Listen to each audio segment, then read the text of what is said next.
$5 trillion collapse, the hidden law that guaranteed America's West would run dry. The turbines don't slow at Glen Canyon, they stop. No whine, no ramp, just silence that spreads down concrete like a held breath. In control rooms, screens blink from green to gray.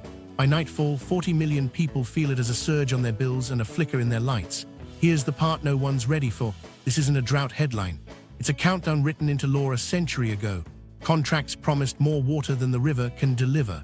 The reservoirs hid the lie for decades. Now they're near the lines where physics takes over, and the law decides who goes dry first. The lie becomes real, first evidence drop. To see how the promise breaks, go back to 1922. 7 states met and split the river at Lee Ferry, 5 million acre-feet to the upper basin, 7.5 to the lower. In 1944, the United States promised Mexico 1.5 million more. On paper, it sounded like abundance. The problem is simple and devastating. They used a wet decade to define forever. Tree rings and modern hydrology show the long-term reality is closer to 12.5 million acre-feet in this century, often less. The math was upside down the day the ink dried. For years, storage disguised that truth. Hoover Dam filled Lake Mead, Glen Canyon Dam filled Lake Powell. 2 vast ledges smoothed bad years with surface area and sunlight. The river kept coming up short, the reservoirs covered the difference. You wouldn't see panic in a meeting, you'd see operational flexibility. The books balanced because storage took the hit, but storage is a credit card. In the 200s, a 23-year megadrought and relentless heat, dust on snow, earlier melt, longer evaporation seasons, maxed it out. The bathtub rings are not scenery, they are the ledges past you notice carved in limestone. Here's the part managers now say softly in briefings. Even if a single wet winter lifts levels, the structural deficit remains. Consumptive use, evaporation, and system losses often exceed natural inflow. Evaporation alone can steal over 1 million acre-feet a year across Mead and Powell when heat bears down. You don't negotiate with that, you pay it first. Meanwhile, the law of the river hums like a clock nobody wants to stop. Prior appropriation, first in time, first in right, runs cuts by seniority, not by sympathy. Senior rights, many in agricultural valleys, get water first. Junior users turn off pumps when a call comes in. On the lower basin side, California's senior districts stand inside the castle. Arizona's big Central Arizona project, junior by design, stands outside asking for deals and dollars to soften the blow. Nevada, lean and efficient, trades turf removal and reuse for breathing room. In the upper basin, the obligation is basin-wide. Keep 10-year flows at Lee Ferry above a compact line.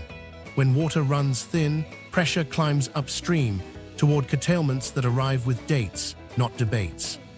Federal projections have started posting the numbers nobody thought they'd see. Glen Canyon's minimum power pool sits near elevation 3,490 feet.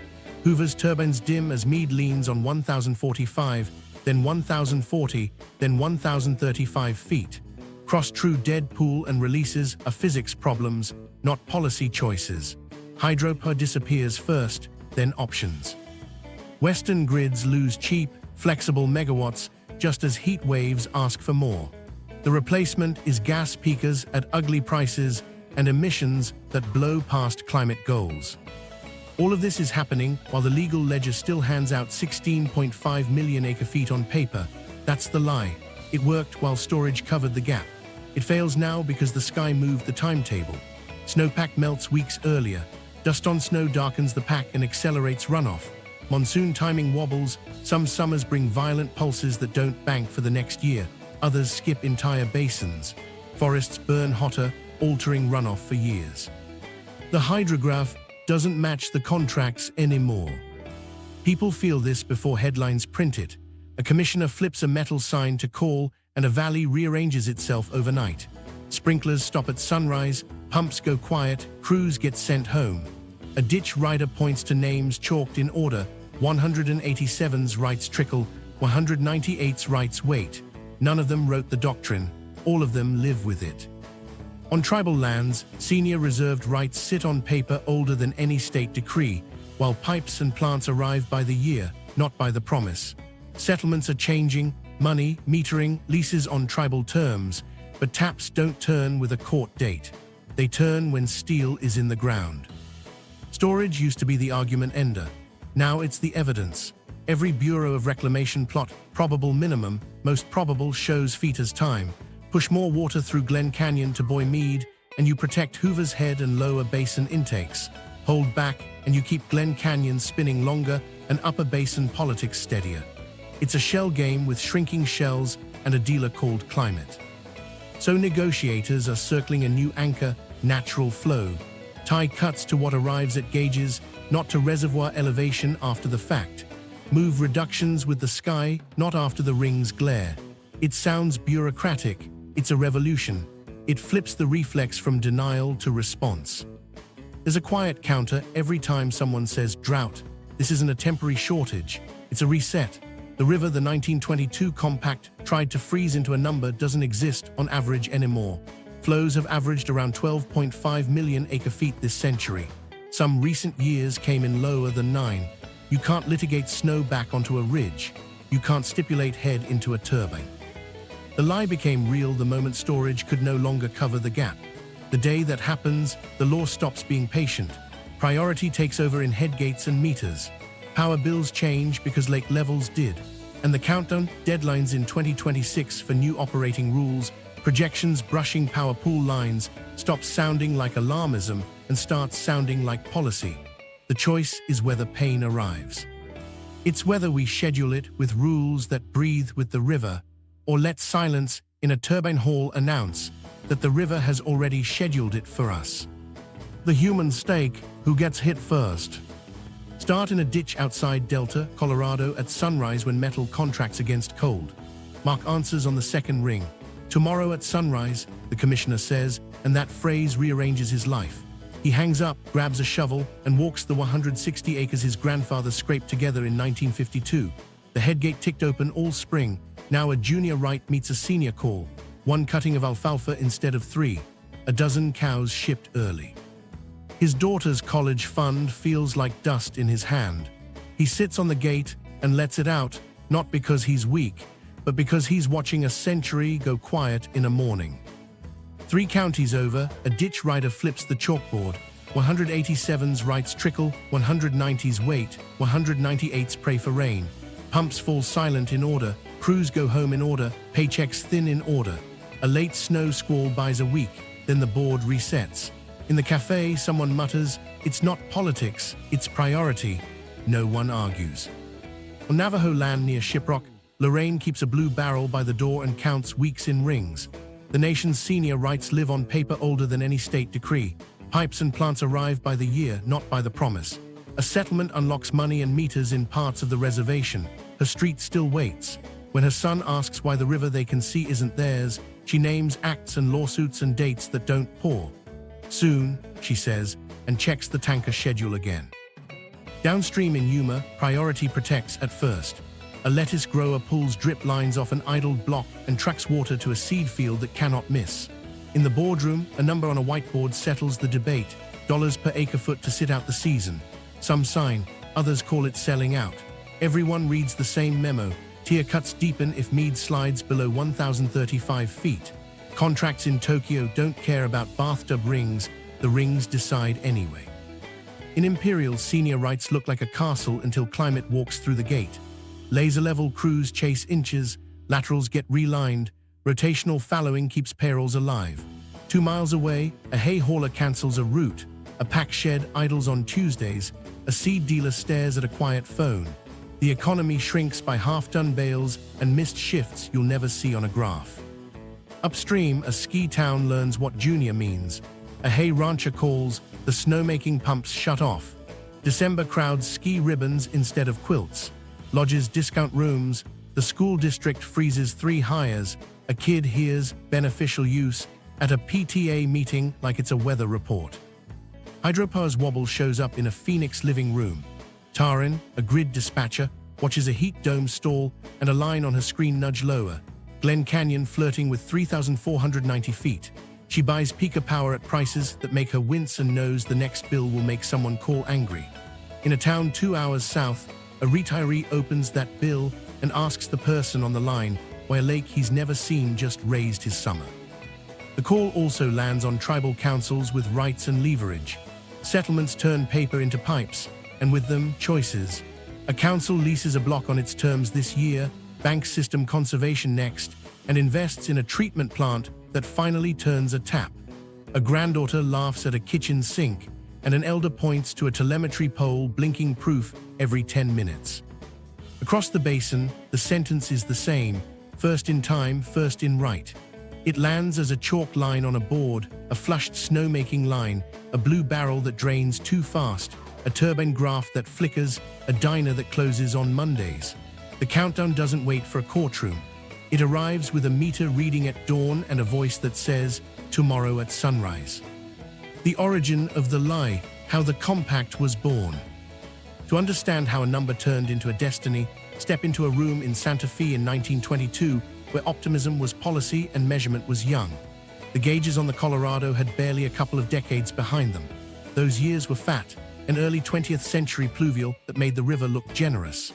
7 states arrived with grievances and ambitions. Herbert Hoover arrived with a smile and a lever. Agree now, and Washington's money will flow. The problem wasn't abstract.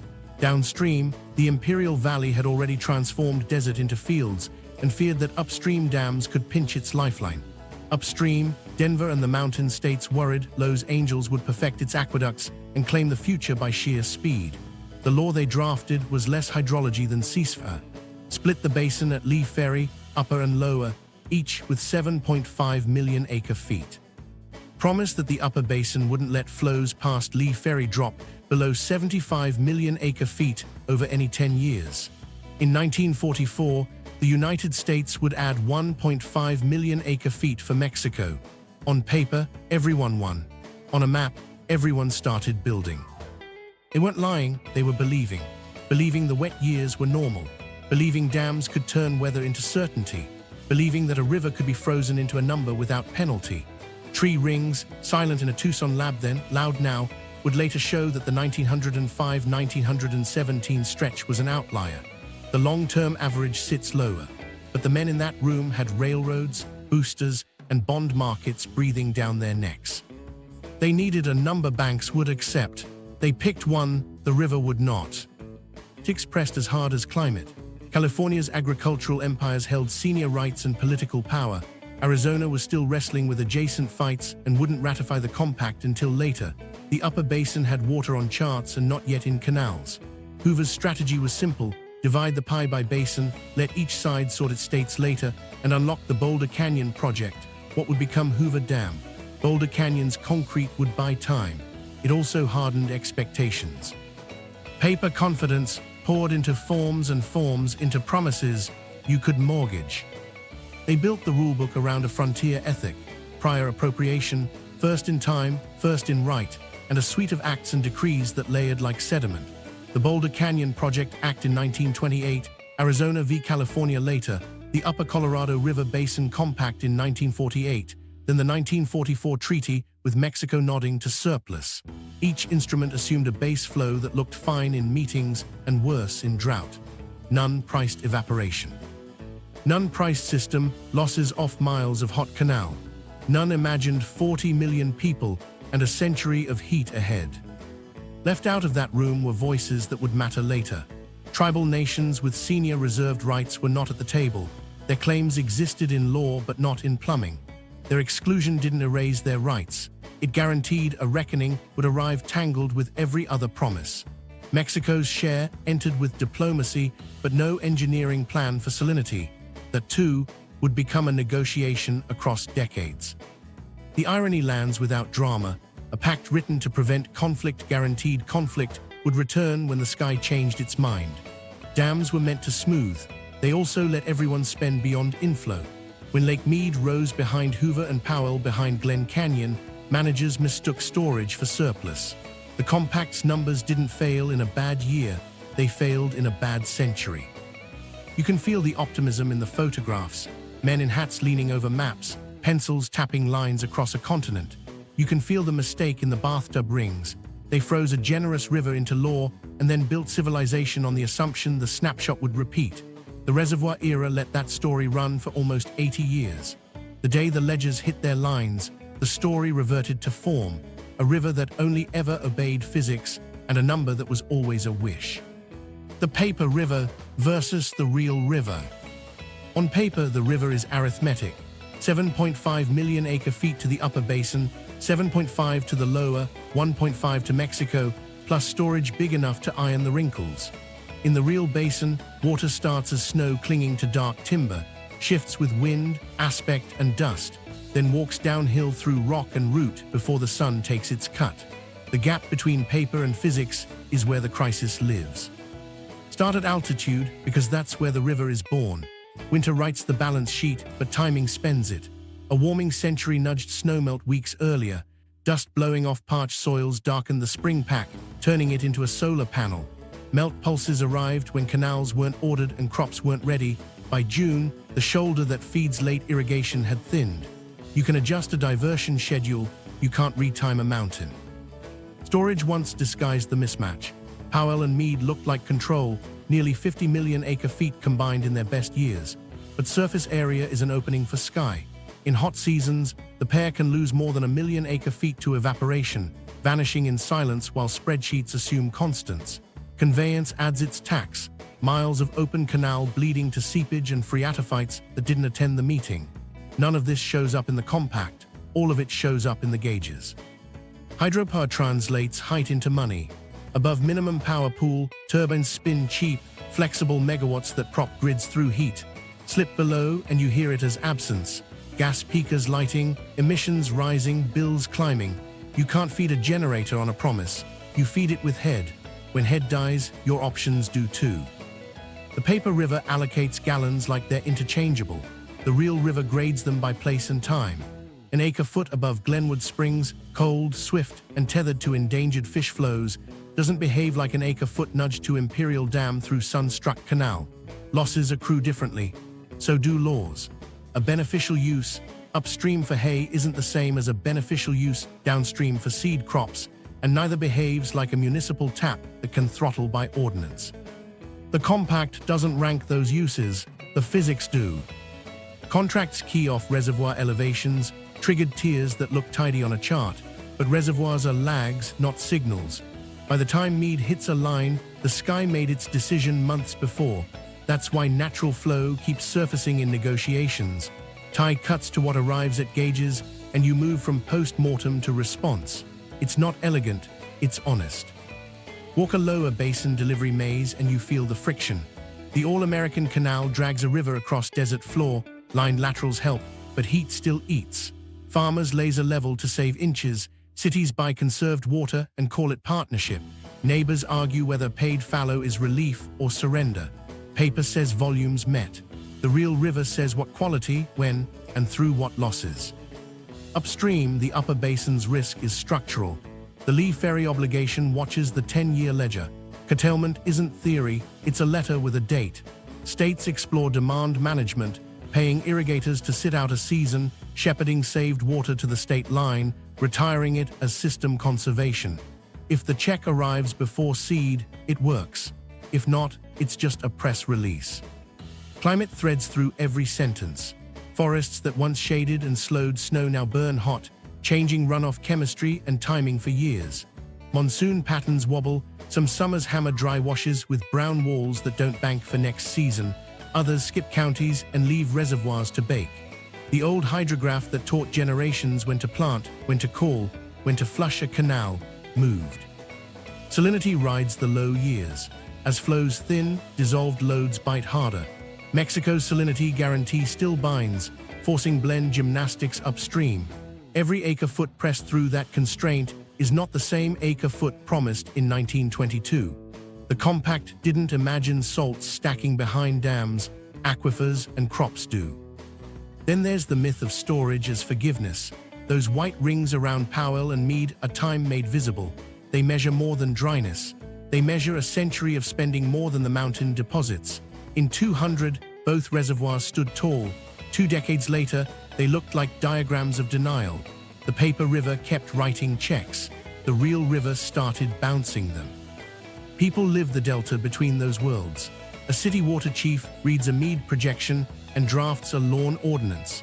A farmer weighs a fallowing payment against a buyer's call. A tribal utility turns a settlement into a pipeline and discovers construction seasons have their own weather. A grid operator watches heat stack megawatts on a day when turbines shrug. None of them can argue with a gauge. The paper river promised certainty, the real river offers sequence. Snow, melt, loss, lag. If rules ride that sequence, you get a schedule you can plan around. If they don't, the plan arrives as a silence you can hear. The $5 trillion exposure map. Widen the frame. The river isn't just rows of alfalfa and humming turbines. It underwrites an economy stitched across 7 states and 2 countries. When feet on dam gauges slip, payrolls wobble far from shorelines. Start with agriculture, the anchor and the barometer. Roughly 5.5 million acres ride Colorado River water. Up high, hay and cattle keep small towns solvent. Downstream, winter vegetables, melons, citrus, and seed fields feed national supply chains. Miss one canal run in Yuma, and you don't just lose a harvest. A packing shed drops a shift. A cold storage warehouse idles compressors. A trucking firm scrambles to reroute reefers that should have been loaded by noon. Grocery distributors reshuffle bay assignments and switch labels from fresh to late. Each cut ripples past the field like a wave that never finds a beach. Stack energy on top. Hoover and Glen Canyon don't just throw pretty numbers on a brochure. They anchor balancing authorities across the West.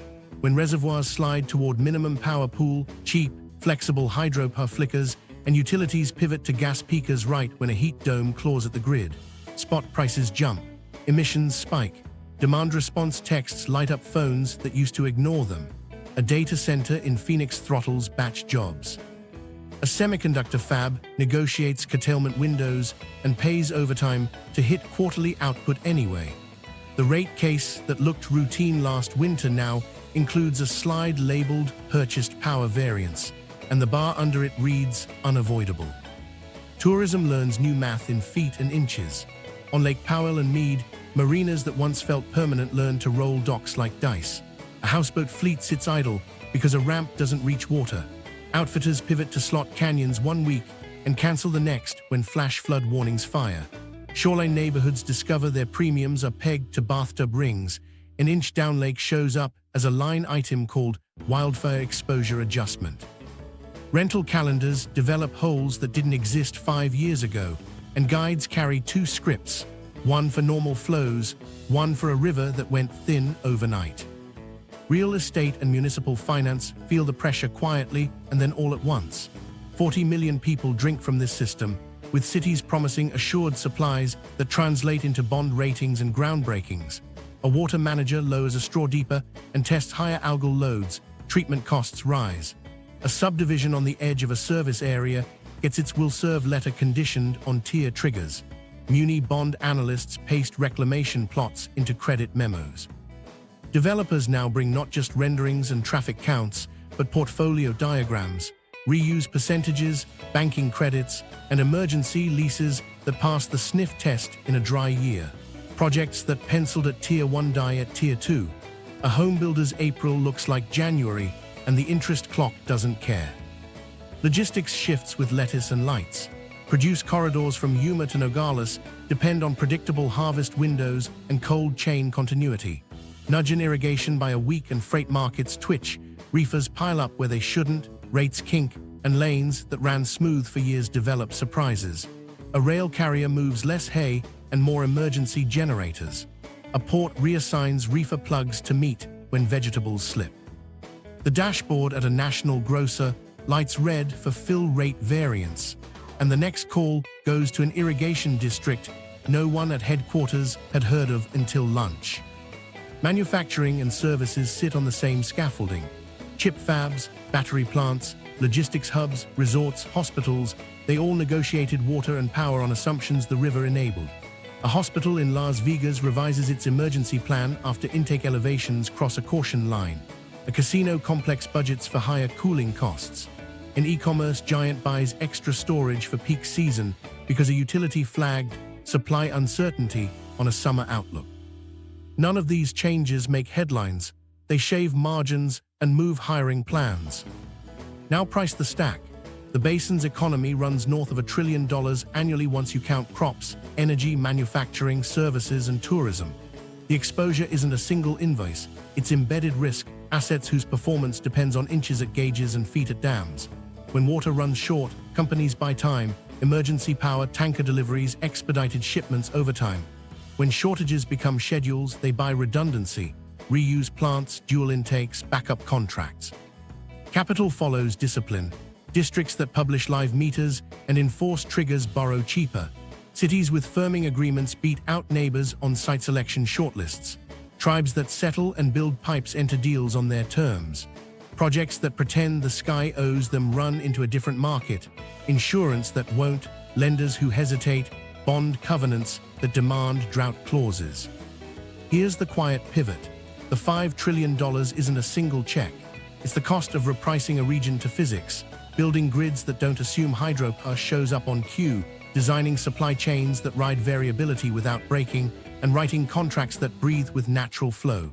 The river's new timetable rearranges workdays, rate cases, harvest calendars, shipping lanes, and construction schedules. The sooner plans admit that, the smaller the bill. The longer we wait, the more often silence in a turbine hall becomes the most expensive sound in the West. Seniority rules and the politics of pain. Prior appropriation sounds tidy on paper, first in time, first in right, but it turns brutal when the river shrinks. The hierarchy doesn't bend for fairness, it enforces sequence. A senior alfalfa field in Palo Verde can call water while a suburban park in Phoenix browns out, and 187's decree runs a 198's decree waits. People don't argue the doctrine, they absorb it. Watch what happens when it clicks into place. A commissioner in western Colorado flips the sign from open to call and dials through a list. Tomorrow at sunrise. Sprinklers pause, pumps stop. Crews get sent home. The senior who made the call isn't gloating, he's protecting the right that feeds his herd and pays his note. The junior who shuts down isn't sinful, he's late in a line older than his mortgage. Priority is not a moral ranking, it's a queue built by time. Downstream, the politics stack around that queue.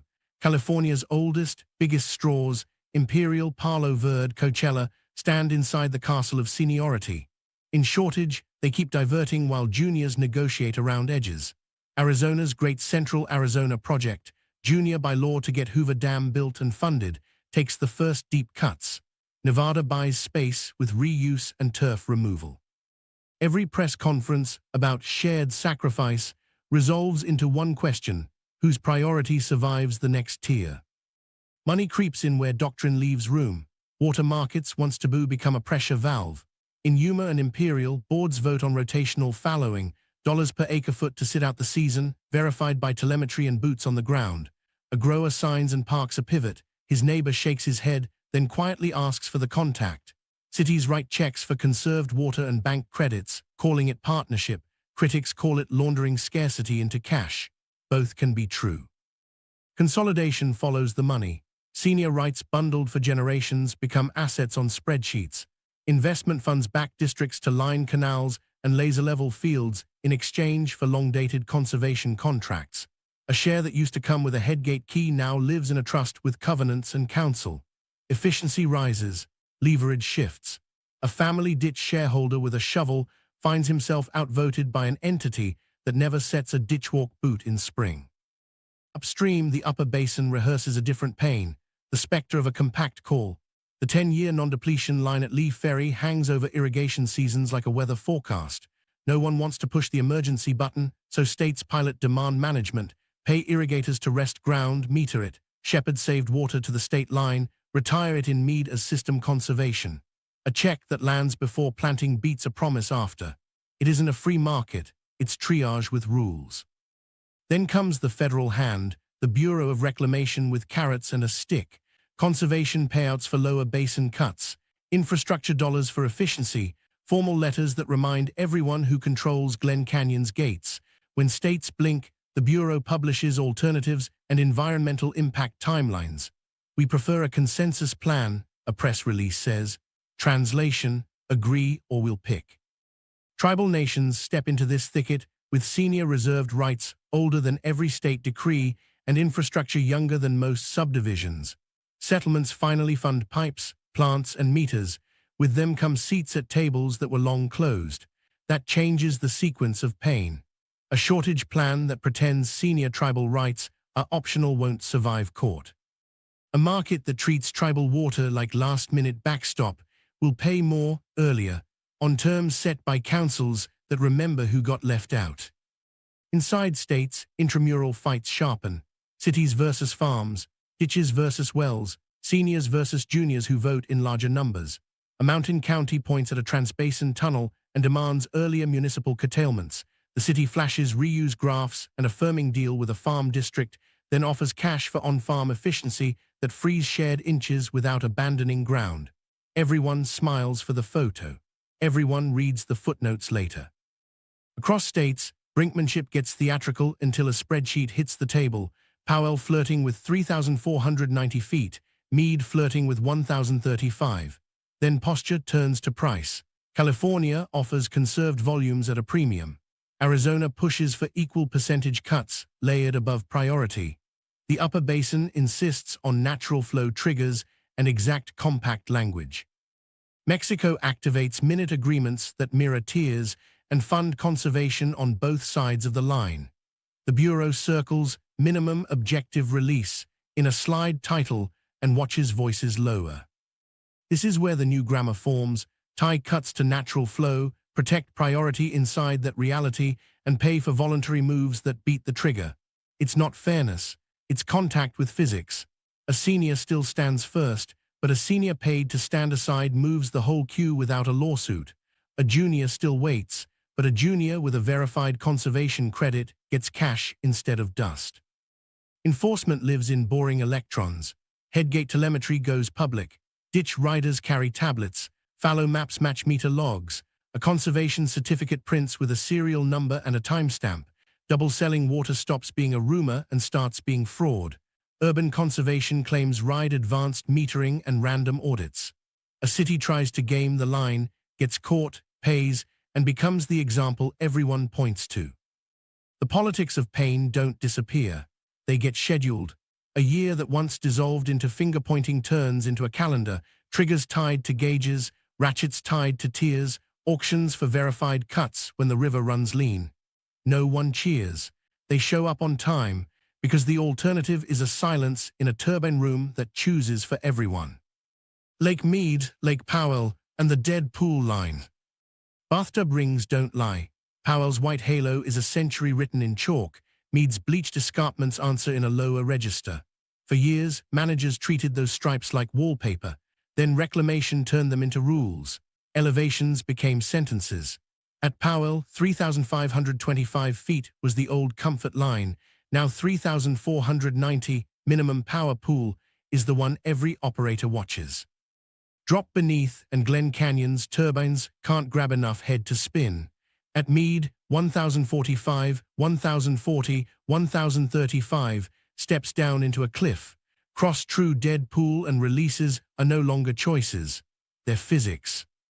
Dead pool sounds melodramatic until you sit in the control room. Above power pool, water falls through penstocks and turns steel into megawatts you can dispatch like muscle. Approach the line and the margin narrows. Cavitation risk rises, vibration alarms chatter, maintenance windows shrink to hours you can't spare. Slip under, and turbines don't slow, they stop. You can still push water through bypass tubes for a while, but every foot lost tightens the wrench. When pressure can't clear the outlet, downstream deliveries convert from policy to prayer. On the grid, the silence travels faster than the river. Western Area Power Administration made contracts on the assumption Glen Canyon and Hoover would firm the edges cheap, flexible power that steadied frequency and kept bills sane. When head dies, WAPA goes to market. A Phoenix dispatcher buys Pika juice at 5 p.m. on a 116-degree day and watches a procurement model blow past its range. Gas plants roar, emissions spike, and the next rate case carries a new bar with a label no one can spin, purchased power adjustment. Every month, a spreadsheet war plays between the reservoirs. Push more through Glen Canyon to Boy Mead, and you protect Hoover's head, Las Vegas low-intake straw, and lower basin intakes that don't like air. Hold back to stabilize Powell, and you keep Glen Canyon's units humming longer, preserve upstream recreation economies, and avoid handing a talking point to anyone whispering curtailment. It's the two-ledger shell game in the open, storage as a pair of lungs, now short of breath. Emergency releases tell the same story with exclamation points. In 2022 and 2023, upstream banks, Flaming Gorge, Blue Mesa, Navajo were tapped to boost Powell and buy time. Anglers cursed yo-yo flows, marinas watched shorelines play tricks, fish programs scrambled blends for temperature targets. The water helped briefly. It didn't change the slope. You can't helicopter in years. The 2007 interim guidelines and the 2019 drought contingency plans set tiers tied to reservoir elevations. They slowed descent. They didn't rewrite the math. That's why natural flow keeps appearing in post-2026 drafts. Tie releases and reductions to what the sky deposits, not to how fast the vault drains. Cut before the rings glare, heal when gauges rise. It's not elegant. It's the only way the rings become clocks instead of alarms. Meanwhile, intake elevations turn into plot points. Southern Nevada drilled a third straw into bedrock so taps wouldn't cough when Mead fell through older mouths. Phoenix and Tucson drink through the Central Arizona project, whose pumps and canal losses feel every foot on the lake, more lift, more kilowatt hours, more heat on a grid already thin. When Mead slips, CAP's risk profile changes, and so do assured supply calculations that underwrite mortgages and permits. Intake engineering is zoning by another name. Water chemistry shifts at low pool too. Shrinking reservoirs stratify differently, warm surface layers stratify longer, deep withdrawals grab flavors, and temperatures fish and treatment plants don't want. Move a blend valve and you can save a trout run below Glen Canyon or wreck downstream habitat goals. Hit the wrong layer and a city's treatment train adds carbon, permanganate, or ozone and sends the bill. Shorelines write their own minutes. At Waweep and Bullfrog, marinas chase water with modular docks and optimism. Some seasons the ramp reaches, others it doesn't. In Boulder City, a home that sold with Lake View now stares at a geology lesson. Insurance letters mention fuel breaks and ember showers where the lake once buffered fire. Tourism pivots from houseboats to hikes and river trips, a smaller pie sliced thinner. In control rooms, dead pool mechanics aren't abstract. Operators feather gates to avoid cavitation scars. Alarms that used to be checks become daily companions. Ramp rates soften to spare penstocks that don't like sudden asks. Hoover's upgraded runners squeeze efficiency at low head, but every foot still erodes curve margins. Lose the units and you lose inertia, rotating mass that steadies frequency when a line trips. Markets can sell megawatts. They can't sell inertia on demand. Policy arguments turn to feet because feet are time. Do you send an extra 500,000 acre-feet through Glen Canyon this spring to keep Mead off 1,035 in August? Do you bank it to keep Powell above 3,490 next winter if snow underperforms? Reclamation runs probable minimum, most probable, and maximum like EKGs. The message beneath every plot is simple: manage to the lines or the lines will manage you. People hear that in bills and schedules. A Colorado River storage project preference customer gets an email about a rate bump, less hydro per delivered, more power purchased. A tribal utility turns on a new wellfield funded by a settlement and watches energy costs rise with lift. A farmer reads a memo that a canal outage moved up because low pools exposed a gate. He reschedules a cutting and hopes the price holds. The rings don't negotiate. They record, cross a line and choices collapse. Stay above it and you buy a little time, time to write rules that breathe with natural flow, time to harden grids against silence, time to move cuts with the sky. In a basin where noise once meant power, the most expensive sound is no sound at all. The climate squeeze, less snow, wrong timing. The river's clock always began as snow, but the hands are spinning faster now. Winter still comes, just thinner and warmer. Storms that should fall as powder arrive as rain. What used to linger into April melts in March. Managers downstream still plan for a June peak. The mountain writes May. Water arrives before canals are ordered, before crops can use it, and the shoulder that used to carry late irrigation into summer shows up as glare on dry banks. Dust on snow turns timing into a switch. Winds lift fine particles off drought-bared soils and lay them over alpine fields like a dark skin. The pack drinks sun instead of reflecting it, warms from the top down, collapses early. That moves the hydrograph forward by weeks and shortens the tail.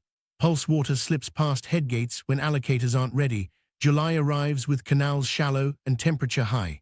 A farmer can't pull planting forward without breaking contracts. A reservoir can't store timing without paying in surface area and loss. Heat tightens every bolt.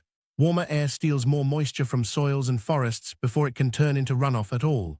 The basin still sees storms, the watershed keeps less of them. Evapotranspiration rises, trees in half-burned slopes sip early and go dormant. What used to trickle from shade now runs quick and quits. In the upper basin, you can feel it as creeks that used to sing through August turn to rocks in July. In the lower basin, you can hear it as pumps dig deeper into afternoon heat. Monsoon isn't a rescue, it's roulette. Some summers, violent outbursts over desert floor send brown walls down normally dry washes, impressive water that doesn't bank for next year. Other summers, the pattern just doesn't arrive, leaving heat domes to sit and seed algae while reservoirs stratify wrong. Variance, not average, becomes the threat. Infrastructure built for calendar habits doesn't like coin flips. Below the dams, chemistry and temperature add complexity. Hotter surface layers hold longer, withdrawals grab different blends. Habitat programs juggle release profiles. Fish want cold, cities want predictable turbidity, and Mexico's salinity target still binds. A degree at the outlet in July can wreck an endangered run or a treatment train, and the manager on the phone knows there isn't a knob labeled "fixed summer." Up high, the sponges are changing. Alpine meadows and wetlands that once inhaled snowmelt and breathed it back through late summer are shrinking and migrating.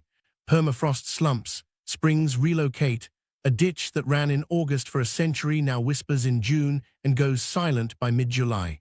The legal right hasn't changed. The physical right is gone. Forests that used to moderate melt are burning hotter.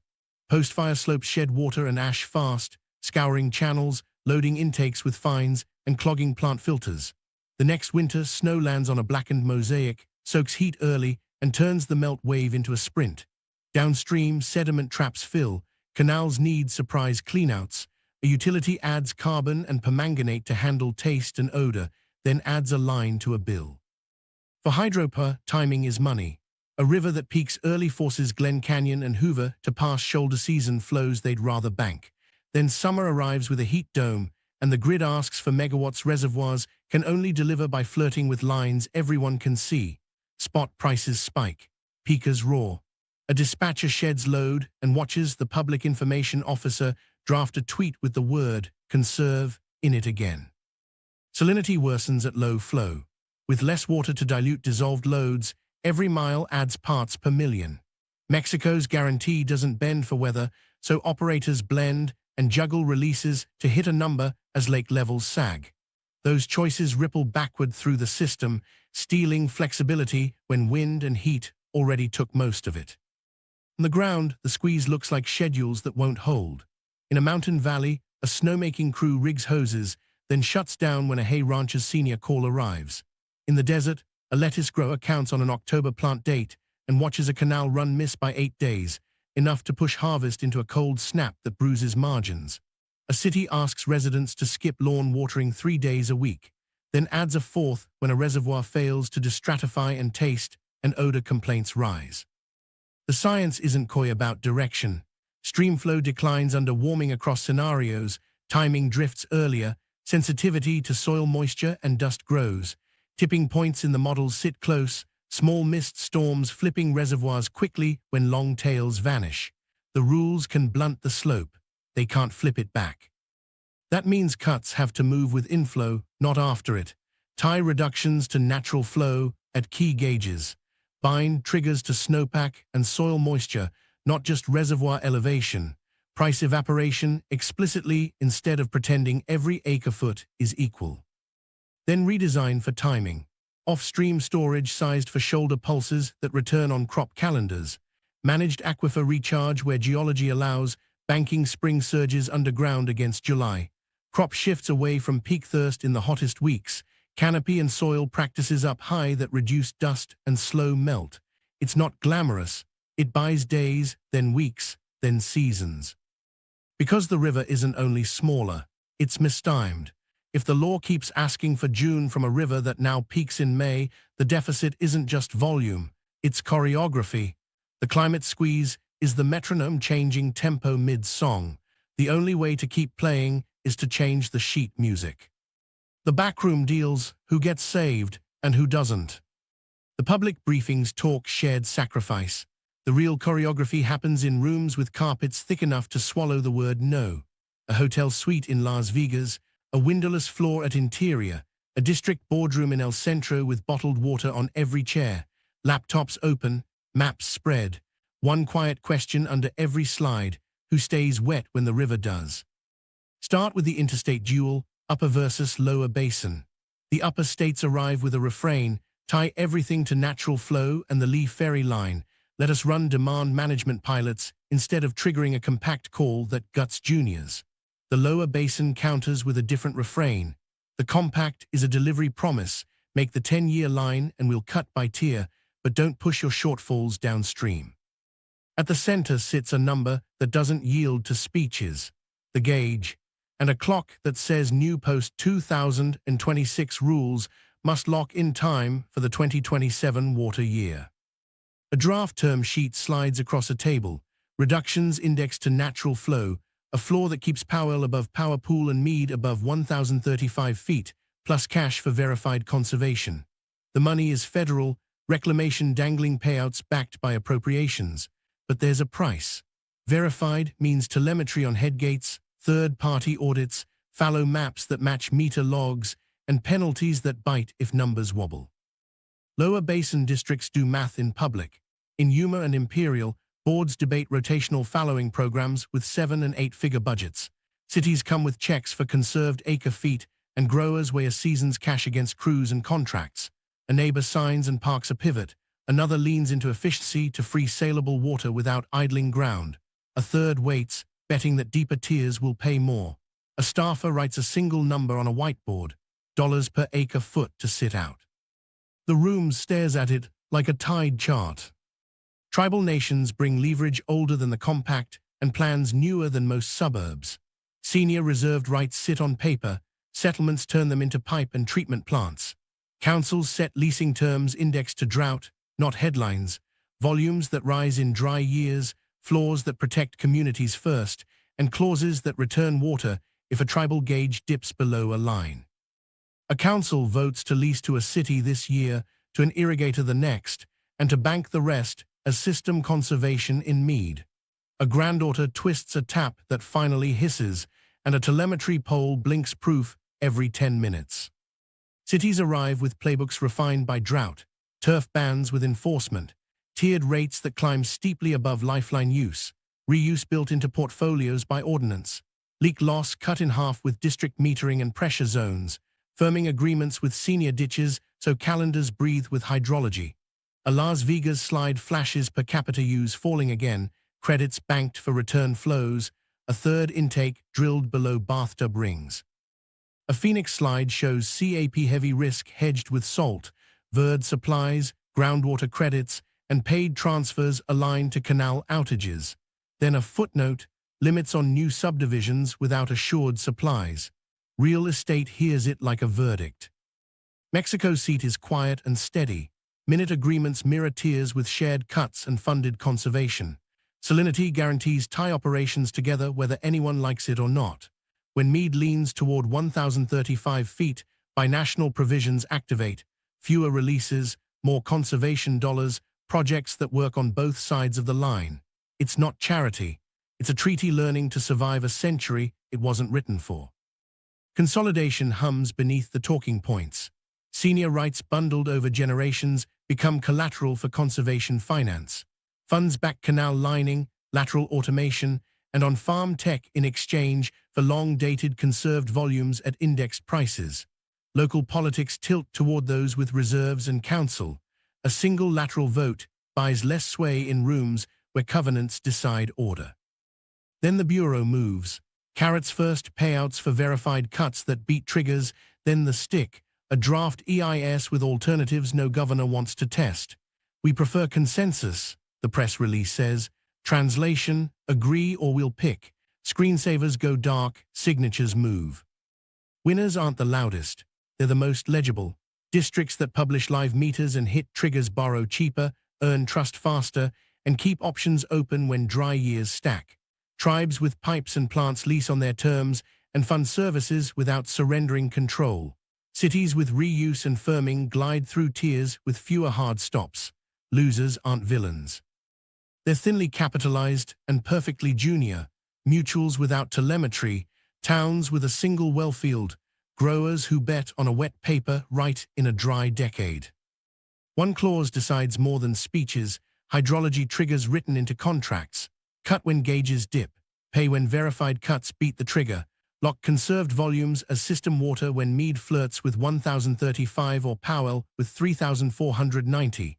The deals look unglamorous, serial numbers, dashboards, audits, but they do the only thing that matters. They make shortage boring enough to schedule. Not everyone gets saved. The basin isn't big enough to carry every promise, but the backroom makes one promise public. Those who show their math, liters, feet, dates, go first when the river can't. The rest wait for the silence that chooses for them. Financialized geography, pricing the river. Follow the money and you'll see the river redrawn in spreadsheets. Bankers in Frankfurt talk about Lee Ferry like it's a counterparty. Muni analysts in Phoenix paste reclamation plots into credit memos. Insurers in Denver price silence at Glen Canyon as a line item. The basin stops being a place and becomes a balance sheet. Assets, liabilities, and a timetable set by feet on rock. Start with offtakes, the quiet contracts that hardwire flows into factories. A Korean cellmaker locks 5 years of lower basin carbonate at indexed prices, then hedges with Australian hydroxide to cut river risk. A European automaker splits procurement 3 ways: upper basin conservation credits indexed to natural flow, a tribal lease with floors that rise in dry years, and a recycler's rising volumes under floor price guarantee. None of this is romance. It's survivability. If Mead grazes 1,035 feet, a clause freezes transfers and conserved volumes convert to system water. Schedules wobble less when the fine print breathes with hydrology. Futures and indices, once academic, learn to twitch when a judge in Las Vegas issues an order or a snow survey prints thin. Traders watch AIS pings at ports, commodity codes on reagent imports, and even satellite glint-off ponds to guess inventory. Curves kink on rumors you can't see from a highway, an early canal outage, a delayed lime shipment, a fallow auction clearing higher than expected. Financial desks stop asking, is there water? And start asking, at what cost, with what certainty, and for how long? Insurance makes the canyon math personal. Underwriters harden terms the way dust hardens snowpacks. A district without telemetry and public triggers pays more for business interruption. A city without reuse and firming agreements faces exclusions when drought is declared. A hydropower customer's premium ticks up when a reservoir slips within 20 feet of minimum power pool. Policies add annexes that read like field notes. Adaptive pumping required. Reinjection chemistry must match native. Audits quarterly. Fraud penalties spelled out. Credit spreads learn the grammar too. Districts that publish live meters, hit adaptive cuts, and report evaporation as a liability borrow cheaper. Tribes with settled rights and pipes earn lower rates for water infrastructure. Councils with leasing policies indexed to drought attract capital that remembers how promises unravel without steel. Cities with leak loss under 10% and drought rate ordinances pass bond votes while neighbors stall on assured supply letters that no longer assure. Markets punish denial. A CAP-heavy suburb that treats Tier 1 as forever sees a rating outlook shift negative after reclamation's probable minimum shows Mead flirting with 1,035 feet. A mid-tier cathode plant with a single-source contract in the lower basin pays more for working capital after drought contingency clause triggers. A resort that framed rings as temporary can't renew coverage after a second 100-year storm eats a shoreline road. None of it looks dramatic on one page. All of it moves cash. Then come the performance bonds for conservation, the driest innovation with the biggest bite. A city posts collateral tied to gallons saved, missed targets, and the bond pays a district that hit theirs. A district issues a water P&L, liters in, liters recycled, liters returned, evaporation expensed, and a lender prices the honesty. Certificates for conserved volumes carry serial numbers and timestamps. They clear like credits in a system that finally treats scarcity as schedule, not surprise. Speculators circle where law leaves gaps, bundling claims and chasing spreads. Courts remind them the right is to use, not to hoard. The better money buys redundancy. Reuse plants that make every drop work twice. Dual intakes that don't blink when a lake leans. Off-stream storage that catches shoulder pulses and returns on crop calendars. Contracts with hydrology triggers that cut before chaos. None of it is cheap. All of it is cheaper than a turbine going quiet on a 116-degree day. And then there's the $5 trillion you keep hearing. It's not a single invoice. It's a repricing exercise. $1 trillion plus in annual activity exposed to inches, capital expenditures to harden grids and plumbing, premiums and spreads that won't go back to sleep when it rains, stranded timelines where assured proves aspirational. Finance shrinks that number by rewarding discipline, legitimacy as collateral, triggers as safety, meters as trust. Here's the pivot no one wants to tweet. The winners aren't the ones who shout more. They're the ones who show their math. Districts with dashboards that never go dark. Cities that publish leak loss and cut it. Tribes that lease on their terms, fund plants and bank credits. Contracts that index to natural flow and lock conservation as system water when gauges blink. In a basin where the river used to price everything, money now prices the river back. The tech temptations, desal, pipelines and reuse. When the river won't stretch, the slides arrive, grand arcs from wet coasts to dry valleys, glittering desal plants on shorelines, fat pipelines leaping mountains as if head were a rounding error. Politicians like these pictures because they promise relief without choices. Engineers read them and calculate power, salt, and time. Start at the sea. Modern reverse osmosis is no longer a science fair trick. Push seawater through membranes at high pressure, polish the permeate, blend to taste, and you've got municipal-grade supply. It works in San Diego, it works in Israel. It can work for parts of the Southwest, but the bill is baked in. Energy is the first cost. Each acre-foot carries megawatt-hours that have to be firm in August, when the grid already wheezes. Brine is the second. Ocean plants can return concentrate through deep diffusers and big tides. Inland brackish desal has no forgiving sea.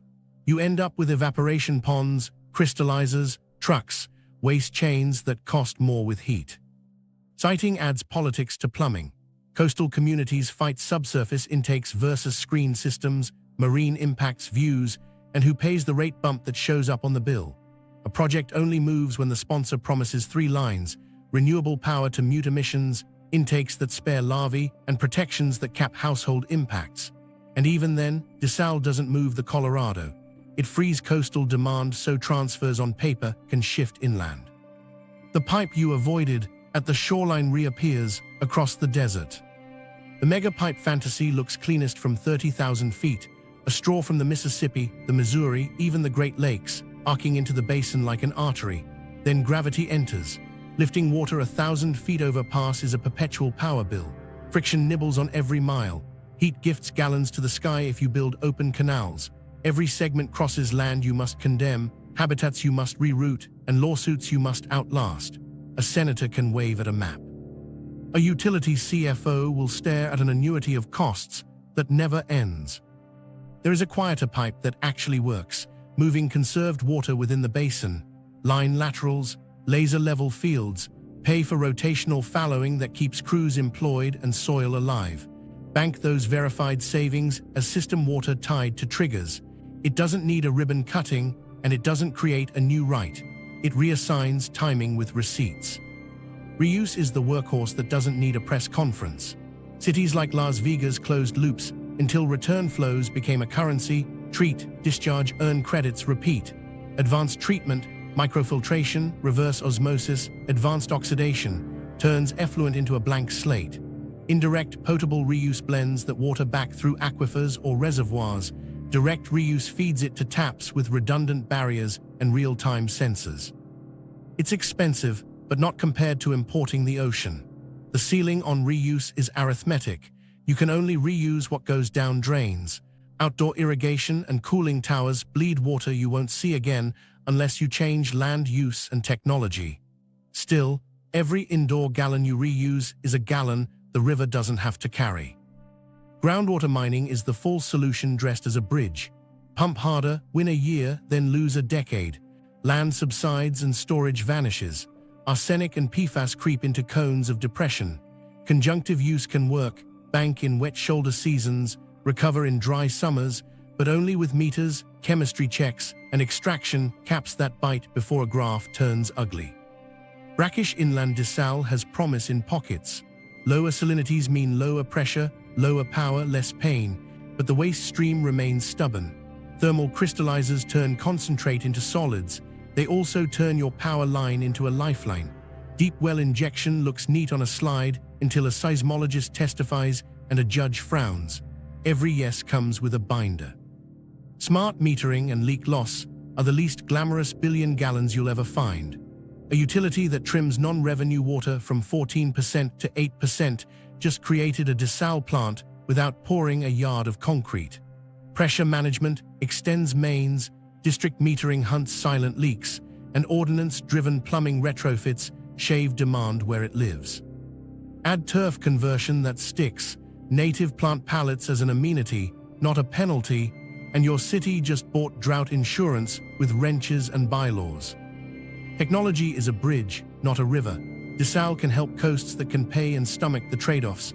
Brackish projects can shore up towns with the right geology. Reuse can anchor portfolios without begging a reservoir for mercy. But none of these erase the basin's speed limit. Cuts still have to move with inflow. Evaporation still comes first. And a pipeline drawn across a continent won't change the gauge at Lee Ferry.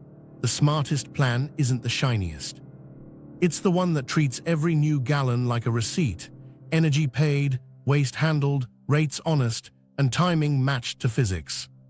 The cut menu, who gets smaller and how. Here's where promises become math. The spine stays the same, first in time, first in right, but the pathway splits into tiers, triggers, and paid detours that keep chaos on a leash. Think of it as a menu the river forces everyone to read aloud. Start with the cleanest plate, priority protected floors, proportional cuts above them. Seniors keep their base, everything else trims by percentages keyed to natural flow. California shields Imperial and Palo Verde first, offering verified conservation at a premium when Mead leans toward 1,035 feet. Arizona layers internal ladders, municipal, industrial, tribes with settlements, agriculture, then pays districts to step forward so CAP cities don't fall off a cliff. Nevada squeezes outdoor use, buys system conservation, and sells reuse as delay repaid. Crop triage turns abstractions into maps. In the desert, alfalfa rotates rest, seed fields stay on, lettuce that can't miss gets water trucked from a rested block. Boards draw polygons, drip-fed high value in green, rotational fallow in blue, full season sit-out in gray. A ditch company posts a bid sheet, dollars per acre-foot saved, telemetry required, audits monthly.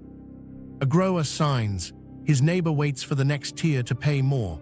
The third leans into efficiency to sell conserved inches without idling crews. Urban demand goes permanent. Turf bans jump medians and hit HOAs. Pools need covers and refill limits. Cooling towers post blowdown meters. Advanced metering infrastructure finds silent leaks. Pressure zones shave losses. Tiered rates protect lifeline use and make outdoor gallons hurt. A city manager stands at council and says the quiet truth: we've done the cheap cuts. The next ones live in bathrooms and backyards. Negotiated sharing becomes choreography. Lower basin districts auction monthly tranches of verified conservation, indexed to Mead's projection. Upper basin states expand demand management pilots. Fallow maps match to headgate logs, telemetry feeding a public dashboard, credits shepherded to Lee Ferry and retired as system water. The compact call stays on the wall like a fire axe. The program keeps it there. Binational cuts mirror the tiers. Minute agreements with Mexico tie reductions to U.S. tiers and fund conservation in the Delta, concrete linings, wetland restorations, salinity controls, so shared pain doesn't mean shared damage. When flows thin, parity rules. When money shows up, it pays for projects both sides can point to. Then come the hard forks everyone tried to avoid. Wells tied to junior surface rights are throttled by decree. Snowmaking pauses when a hay rancher calls. Golf courses lose lakes and reopen with xeric fairways and smaller footprints. Mutuals without telemetry can't prove savings and price low in auctions. A suburban HOA tears 1,000 lawns after a drought surcharge hits. A developer's will serve letter now reads, conditional on tier. Enforcement lives in code and steel. Headgates with actuators click to setpoints when a call posts. Tablets in ditch riders' trucks match flows to rights. Conservation certificates carry serial numbers. Double selling becomes a felony, not a rumor. Urban claims ride randomized audits. One city gets burned gaming numbers, pays, and the next 5 don't try. A tribal council's leasing terms include drought floors and return paths, and the contract points at a gauge, not a press release. Salinity joins the cut list as a quiet law. Mexico's target forces blending upstream when flows thin, that costs inches somewhere else. Schedules adjust, release windows shift, return flows are timed to protect targets, and the line item shows up under chemistry, not choice. Timing cuts matter as much as volume. Early shoulder pulses get banked in off-stream storage to return on crop calendars. Managed aquifer recharge fields earn credits only if recovery arrives in July and August. Evaporation gets priced, open laterals accrue debits, lined canals and shaded reaches earn credits. A district's water P&L posts liters in, liters recycled, liters returned, evaporation expensed. Tribal water shifts from appendix to anchor. Settlements fund plants and pipes. Leases run on tribal terms. Conserved volumes bank as system water when triggers bite. A granddaughter turns a kitchen tap. A telemetry pole blinks proof. A council chair reads a clause that returns water if the tribal gauge dips below a line. The menu now includes sovereignty as a column, not a footnote. Finally, the backstop, automatic ratchets tied to natural flow. If the gauge at Lee Ferry prints below a band, upper basin programs escalate. If Mead or Powell flirt with lines, lower basin reductions step up. No midnight calls, just rules. Paid cuts beat forced ones. Verified beats vague. Boring beats panic. No one cheers this menu. It keeps turbines spinning and taps wet without pretending the sky owes anyone. It turns shortage into a schedule and pain into order. And it answers the only question that matters when a river shrinks. Who gets smaller, how fast, and with what receipts. The new rules, extraction with limits. The river already wrote the rules in physics. Now the paperwork has to match. That starts with triggers, not guidance, not vibes. Triggers tied to gauges and inflows no lawyer can sweet talk. If Powell grazes 3,490 feet or Mead leans on 1,035, a per-written ladder snaps shut. Minimum objective releases adjust. Lower and upper basin reductions ratchet up. Conservation payouts escalate automatically, and bypass maintenance windows slide to protect head. Tie the same ladder to natural flow at key gauges, Green River at Jensen, Colorado at Cisco, San Juan at Bluff. So cuts begin with the sky, not after rings glare. It's not dramatic, it's discipline. Those rules only work if the numbers are boring and public. A dashboard anyone can read, gauge levels, headgate deliveries, evaporative losses in feet and acre feet, conserved volumes stamped with time and place. Every certificate prints with a serial number, every serial shows up on a map. If a district's telemetry goes dark, credits freeze. If a city's leak loss ticks above a threshold, transfers throttle until the line drops. We used to treat water accounts like press releases. From here on, they read like audited ledgers. Conservation for cash moves from pilot to program. Pay early, verify hard, and retire the saved water as system water when triggers bite. Checks land before seed, not after shortfall. Data backs claims. Fallow maps match to headgate logs, soil moisture traces, randomized on the ground audits.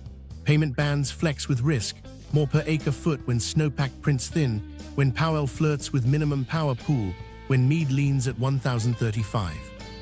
Miss an audit or double sell a saved gallon and penalties land automatically, plus interest, plus a timeout from the next tranche.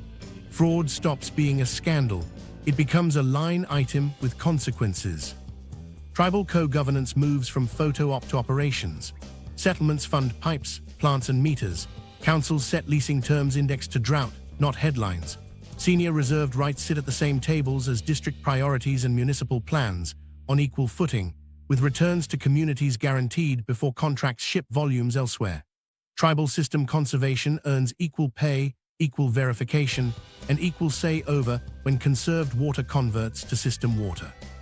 That clause doesn't slow decisions, it keeps them legitimate. Evaporation gets priced. Reservoir accounting adds an evaporation charge apportioned to users whose orders keep shallow surfaces wide. Lined canals and shaded reaches earn credits. Open laterals, ornamental lakes, and wasteful features accrue debits that show up on bills. Park ponds shrink unless they carry wildlife benefits beyond aesthetics. We don't outlaw waste, we meter it and price it so the math says stop. Cities get a rulebook that finally matches their press conferences. Turf bans with teeth, pool covers and refill limits, cooling tower blowdown targets, and advanced metering rolled into ordinances. Leak loss caps embedded in bond covenants. Reuse mandates where hydraulics fit, indirect through aquifers and reservoirs, direct where multi-barrier treatment and monitoring make it safe. Industrial permits, stapled to return flow commitments measured in gallons per unit, not promises per ribbon cutting. Operations pivot from heroics to standard procedures. Off-stream storage where geology allows, sized to catch shoulder pulses and feed crop calendars. Managed aquifer recharge with sentinel wells that post chloride curves and pressure responses. Reinjection chemistry must match native brine, temperature included, so pressure fields hold instead of buckling. Upstream, upper basin demand management moves from pilot to standing tool. Seasonal rate sheets posted publicly, credits shepherded to Lee Ferry, retired in Mead as system water when triggers fire. Enforcement leaves the courthouse and lives in steel and code. Headgates with actuators close to setpoints the instant a call posts. Ditch riders confirm by tablet and cameras log the flow. If a junior keeps diverting under call, the upstream gate ratchets shut and a penalty meter starts. Appeals happen inside days, not months. Not punitive, protective. The queue survives because enforcement is fast and boring. Market tools braid through but on a leash. Verified conservation auctions clear monthly, indexed to risk tiers. Long-dated contracts retire conserved water as system water at pre-agreed triggers, Powell below a band, Mead below another, natural flow inside a range. Performance bonds back claims, and failure pays someone who kept the promise. It's not speculation. It's insurance pinned to gauges. Growth doesn't die under rules. It reorganizes. A subdivision gets its will serve letter when it brings a portfolio that breathes with hydrology, reuse taps, banking credits, drought rate schedules adopted up front. A data center wins approval if it runs on reclaimed water, hosts thermal performance, and carries power hedges indexed to minimum power pool. A farm stays whole because a rotational fallow contract beats a panic sale and keeps crews on the land. None of this is glamorous, it's receipts. We stop writing checks the river can't cash. We start paying for time with triggers, meters, and thresholds that don't wobble when the microphones leave. The rules don't make it rain. They make shortage livable and negotiation honest. And in a basin that once mistook storage for surplus, rules are the only way time doesn't end as a silence you can hear. Lives rewritten by a river's schedule. Dawn in western Colorado. Mateo parks by a headgate his father taught him to open with a shoulder and a laugh. The commissioner's voicemail was 12 words, call on the river, shut by sunrise tomorrow. He walks the ditch anyway, boots whispering through willows, listening for a sound he's certain he can still conjure. Nothing. Seed sits in bags. First cutting dies on paper before it smells like hay. He texts his crew, stand down. Then he sits on the gate and lets the quiet say the rest.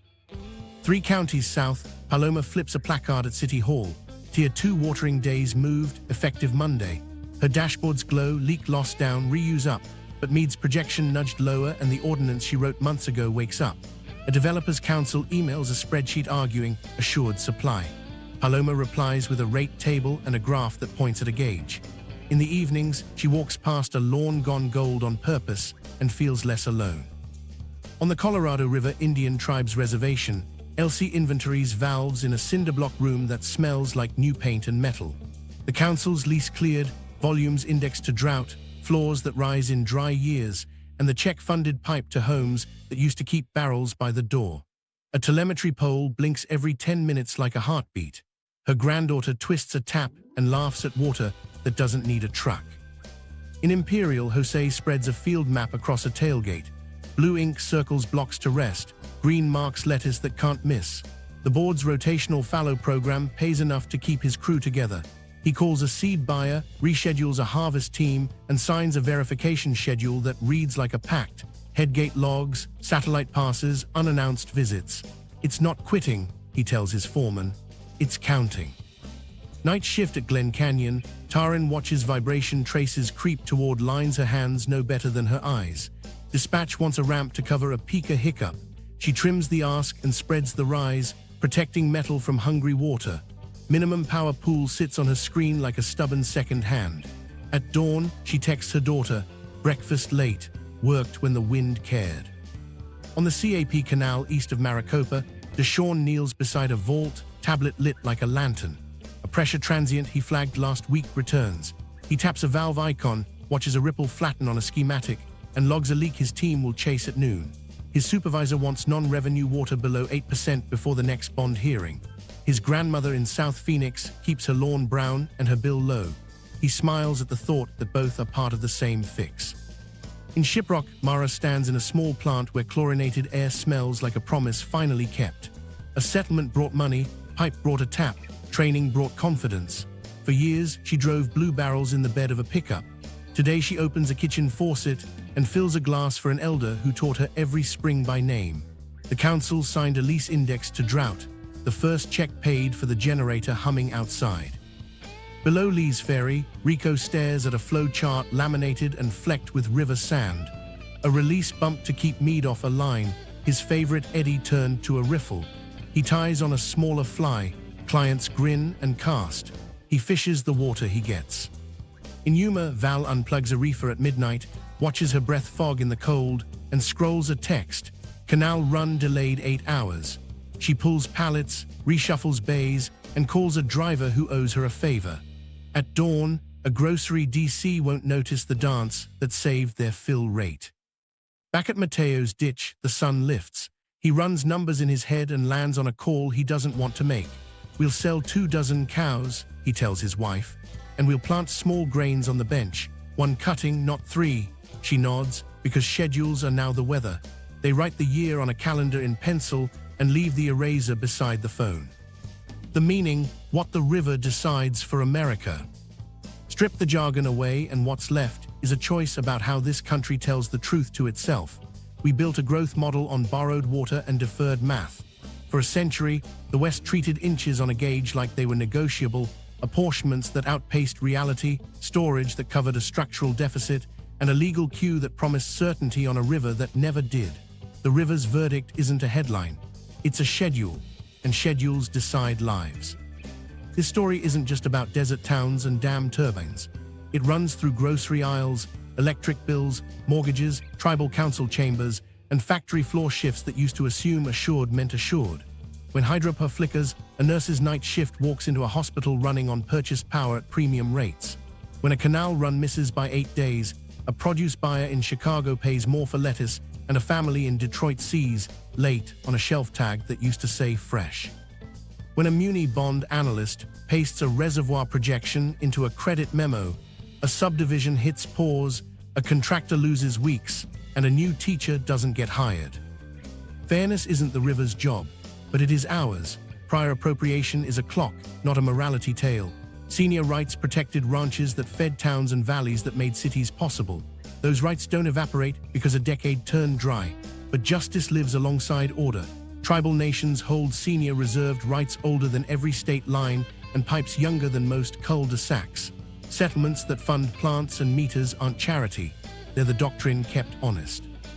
Family ditches that sweat leak loss down to single digits deserve a market that values those gallons without erasing towns. Cities that cut per capita use and publish meters should carry fewer surcharges than neighbors selling turf as an amenity. In a scarcity world, legitimacy is worth gallons. The climate squeeze strips the wiggle room from comfortable lies. Earlier melt, thinner snow, dust that flips timing, monsoons that wobble, those aren't quirks.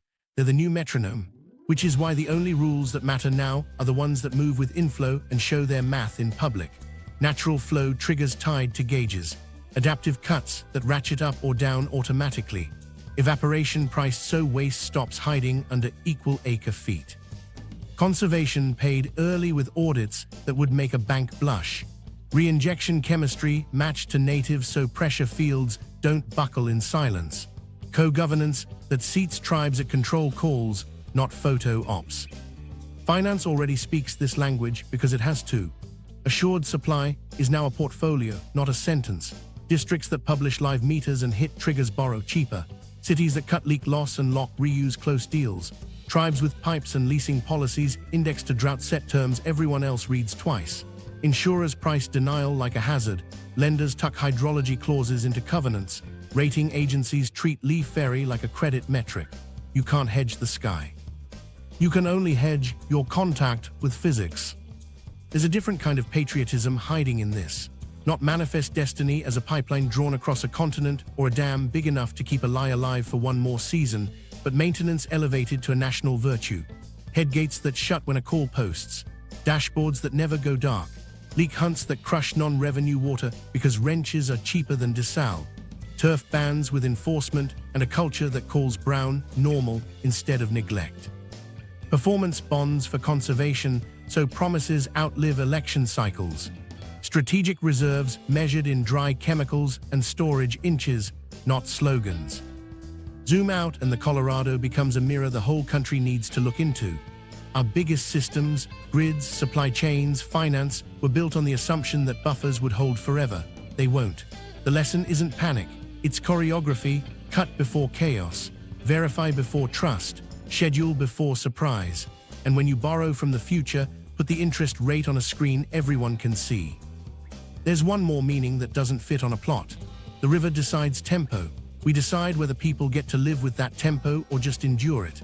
A granddaughter turning a tap on a reservation after a century of paperwork. That's a tempo reset. A farmer switching to rotational fallow because the check cleared before seed. That's tempo aligned with dignity. A data center on reclaimed water with a power hedge indexed to minimum power pool. That's tempo built into code. A guide who ties a smaller fly and fishes the water he gets.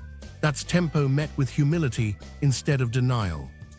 We won't outrun physics, but we can end the habit of lying to ourselves about what it costs. If we write rules that move with inflow and make them public and boring, the turbines will hum more days than they fall silent, the taps will stay wet in kitchens that never had them, and the word assured will mean something again. The river is not ending a way of life. It's ending an era where we treated time like a credit card and hid the bill behind concrete. So what does the Colorado decide for America? That limits aren't an affront to freedom, they're the scaffolding that keeps it standing. That fairness without order is chaos, and order without fairness is brittle. That maintenance beats heroics, that meters beat promises, and that the loudest voice in every room, from boardroom to barn, should be a gauge tied to a trigger, not a microphone tied to a press release. You hear a lot about the West as a myth of defiance. The river asks for something quieter, stewardship with receipts, not a sprint, a schedule, not a miracle, a ledger, not a villain, a map. Do that and the basin's future looks less like a countdown to silence and more like a calendar you can live by. This river isn't listening to speeches, it's answering to physics, and we're almost out of time to write rules that move with inflow instead of against it. If you want the follow-up on the deals locking triggers into post-2026 plans, the cities tying bonds to meters, and the tribes turning paper rights into taps, watch this next. Subscribe and tap the bell so you don't miss the maps, gauges, and contracts that decide who delivers and who gets delayed.